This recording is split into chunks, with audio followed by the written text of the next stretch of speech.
Ingatlah bahwa setiap dari kita pasti mencari kebahagiaan.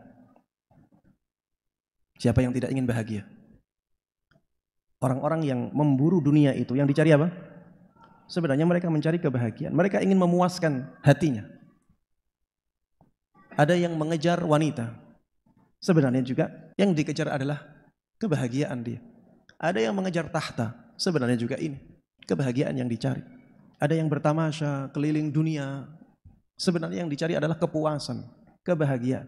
Semuanya mencari kebahagiaan. Dan kebahagiaan yang hakiki hanya dengan ibadah kepada Allah. Kebahagiaan yang hakiki hanya dengan beribadah kepada Allah. Apa dalilnya Ustaz?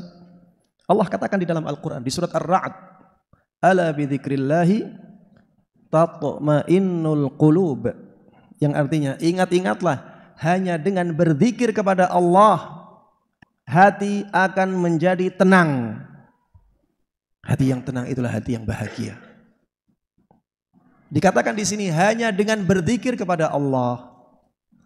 Ini menunjukkan bahwa kebahagiaan selain karena ketaatan kepada Allah itu adalah kebahagiaan yang semu, kebahagiaan yang sementara, dan dia akan menyisakan kegalauan dan kesedihan. Tanya orang-orang yang suka mabuk-mabukan. Setelah mereka bahagia dengan mabuk-mabuknya, senang dengan mabuk-mabuknya, mereka galau, mereka gelisah, mereka susah. Hilang itu kebahagiaan, hanya sebentar. Silahkan tanya orang-orang yang pacaran, orang-orang yang berzina, orang-orang yang bermain musik. Kebahagiaan hanya sebentar. Ketika mereka menikmati itu saja, setelah itu yang tersisa adalah kesedihan, kegalauan. Masalah-masalah kehidupan banyak mendatangi dia. Itu kebahagiaan semu, jemaah. Jangan terlena. Kebahagiaan yang merasakan adalah hati kita. Dan hati ini menjadi bahagia ketika dia sehat, ketika dia bersih.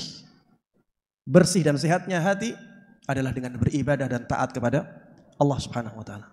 Ingat-ingatlah bahwa kalau kita ingin bahagia, maka kita harus banyak beribadah kepada Allah Subhanahu wa taala. Itulah kebahagiaan yang hakiki. Tidak percaya jemaah? Coba sholat malam. Sholat malam, kemudian bersujud. Minta kepada Allah Subhanahu wa ta'ala. Nikmati sholat malam. Sholat malam itu nikmat sekali jemaah.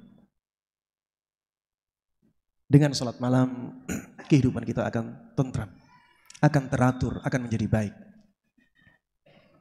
Masalah-masalah yang kita hadapi dalam kehidupan ini bisa kita mintakan solusinya langsung kepada Allah di sepertiga malam terakhir ketika Allah Subhanahu wa ta'ala turun ke langit dunia dan memberikan tawaran kepada semua hambanya. Siapa yang mau minta kepadaku, aku kasih. Siapa yang minta ampunan kepadaku, aku ampuni. Siapa yang minta hajat kepadaku, atau aku kasih hajatnya. Allah tawarkan itu di sepertiga malam terakhir. Maka bangunlah, kalau ada banyak masalah, bangunlah di sepertiga malam terakhir, salat, banyak meminta kepada Allah Subhanahu wa ta'ala. Dan ketika masalahnya sudah berakhir, jangan lupa kepada Allah. Teruslah melakukan hal tersebut. Itulah bentuk syukur kita kepada Allah Subhanahu wa ta'ala. Sebagaimana dikatakan oleh Nabi kita Muhammad sallallahu alaihi wasallam, afala akun abdan syakura? Tidak bolehkah aku menjadi hamba yang banyak bersyukur kepada Allah Subhanahu wa ta'ala?